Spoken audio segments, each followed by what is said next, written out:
Part comic book, part ghost story, part nightmare fuel, Guillermo Del Toro's Cabinet of Curiosities is a chilling collection of terrifying tales, and these are the scariest moments. Warning, spoilers ahead. In Lot 36, we meet Nick, played by Tim Blake Nelson, a man who makes his living buying abandoned storage lockers and selling their contents. After purchasing a unit whose owner recently died, he takes some things to a collector named Agatha. Among the unique items is an unusual table. It's a seance table. Like Ouija board seance? A bit more serious than that. But this is no ordinary seance table. This one has hidden drawers containing hidden books.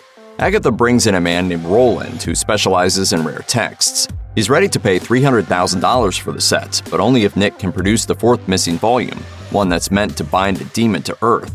As they go back to find the text, Roland reveals the story of the original owner of Lot 36, a German man who made the horrific choice to offer his sister Dottie as a vessel for a demon. The men discover a hidden room within the locker that holds Dottie's decaying corpse, containing a demon in her hollowed-out face. Nick spots the fourth book just out of reach, and though Roland warns him not to touch it, he cannot resist, thus breaking the spell. Dottie rises as the demon's tentacles reach out of her face, and Roland is devoured.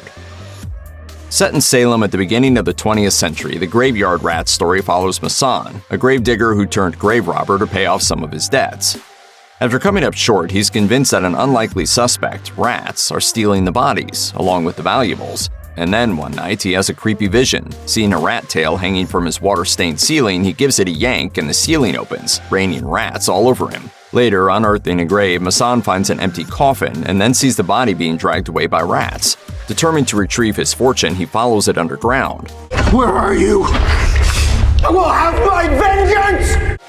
Soon enough, Masson comes face to face with an enormous rat queen, looming with drool dripping from her razor-sharp teeth.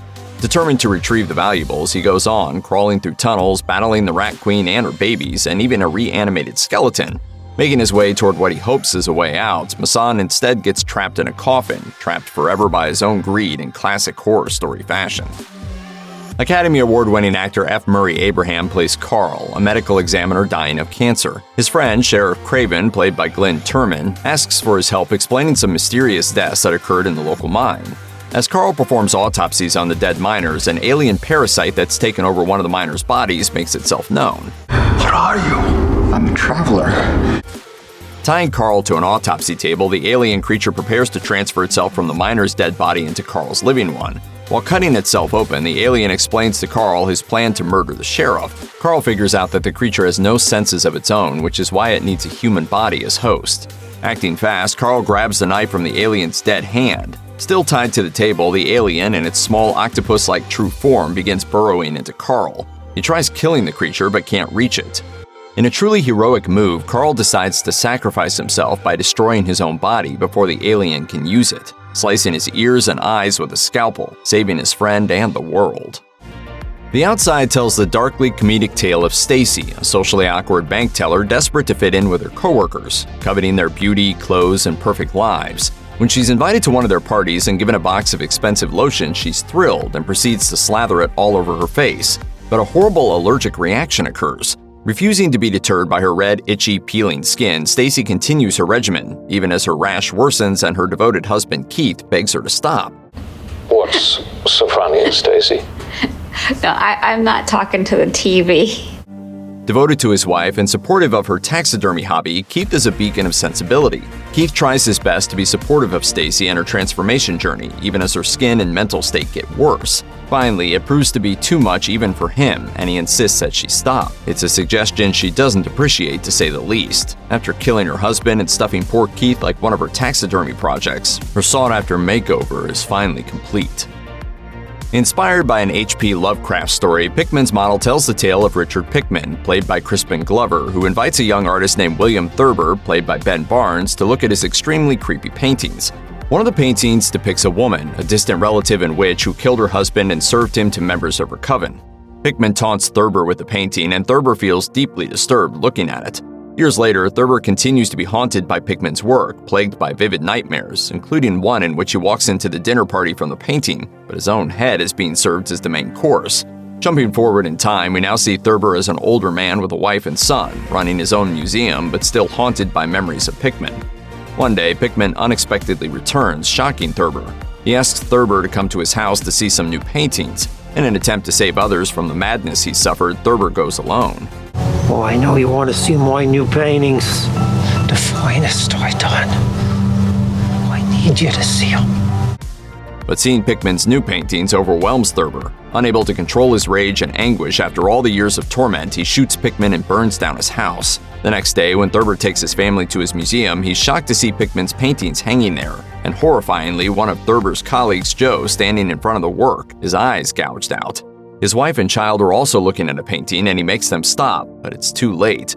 When Thurber returns home, his wife has gouged her eyes out. Most horrifyingly, she's also in the middle of preparing their son's head for dinner. Another H.P. Lovecraft-inspired story, this dark fairy tale is brought to life by Catherine Hardwicke, director of the original Twilight. It tells the story of Walter, played by Rupert Grint, of Harry Potter fame, a man obsessed with bringing his twin sister, who died when they were young, back to life. He becomes part of the Spiritualist Society and discovers a potion that allows him to find his sister in a place called the Realm of the Dead.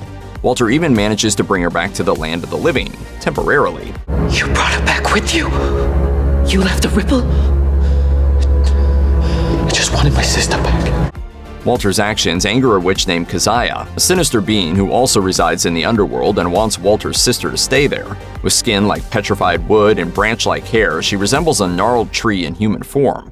Her screams sound like nails on a chalkboard and her hair is burning embers. Furious, this witch tries to stab poor Walter in the eye, but his ghost sister saves him. She seems different now, calmer, telling Walter she's not scared anymore. By the end of the episode, poor Walter can't really say the same for himself. Peter Weller, the actor perhaps most famously known as RoboCop, stars in The Viewing as Lionel, a wealthy and eccentric elderly man who invites 4 interesting people to his mansion.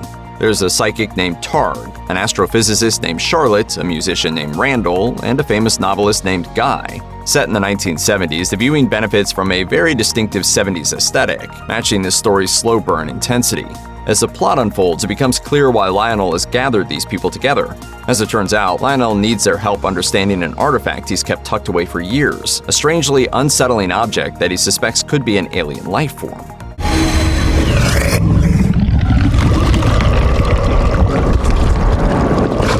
Did you see that? Eventually, the group awakens the artifact, and as the meteor-like rock glows and cracks open, a gooey creature with worm-like tendrils emerges. Those tendrils turn into demonic horns, releasing a terrible energy and a high-pitched sound.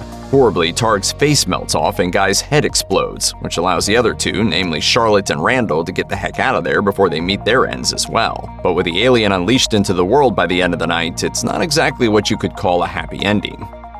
In a tale of quiet grief and haunted houses, married couple and ornithologists Nancy and Edgar are grieving the loss of their daughter. But instead of dealing with their devastation in a healthy manner, they throw themselves further into their work, which is studying birds. Starring Andrew Lincoln as Edgar and Essie Davis as Nancy, the episode follows a couple as they move into an old house on an isolated island. Eventually, Nancy starts feeling and seeing a mysterious presence in the house, discovering through photos and letters that the previous occupant, a woman named Claudette, had suffered many tragedies in the home. I'm so cold. Who's there? Apparently, after Claudette learned that her husband was married to another woman, she also discovered she was pregnant. The husband abandoned her and their unborn child, who remained hidden away in the creepy, isolated home. Then the ghostly sounds and sightings begin. Once, Nancy hears a child crying and sees a little boy standing at the top of the stairs, dripping wet. After kneeling down to comfort the child, he turns to reveal a decaying and water-bloated face. The shock knocks Nancy to the floor. Nancy finally asks the groundskeeper about Claudette, and he tells her that she accidentally killed her son, drowning him in the bathtub, after which she killed herself. How did he die? He drowned. She drowned him, didn't she? By the end of the Murmuring, it seems that the biggest monster anyone could face is grief.